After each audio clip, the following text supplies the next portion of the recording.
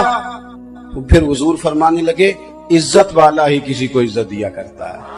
جو صاحب اکرام لوگ ہوتے ہیں وہی کسی کا احترام کرتے ہیں۔ تو اپنے گھر کے اندر بیٹھ کے جب ہم اہل بیت نبوت کا تذکرہ کریں گے، باوضو ہو کے، سلیقے کے ساتھ، جب کچھ اصال ثواب کے لیے کچھ نیاز ہمارے سامنے پڑی ہوگی، ہمارے بچے ہم سے سوال کریں گے، دیکھیں ہم نے کتنا کچھ شروع کر لیا، چند سالوں میں سالگرہ اس طرح عام ہوئی ہے کہ ضروری حصہ بن گئی ہے، اور ایک بندے کی دو سالگرہیں، ایک اپنی شادی کی ڈبل سالگرہ ہو رہی ہے، اور پورا اس کا اہتمام ہوتا ہے، اس پر احتجاج ہو جاتا ہے اگر آپ یہ کام نہ کریں۔ کس طرح یہ ہمارے ہاں چیزیں آئی ہیں اور پوری طرح ہمارے کلچر اور سوسائٹی کا حصہ بن گئی ہیں۔ ہمارا کلچر تو صحابہ اور اہل بیت کا پیار تھا،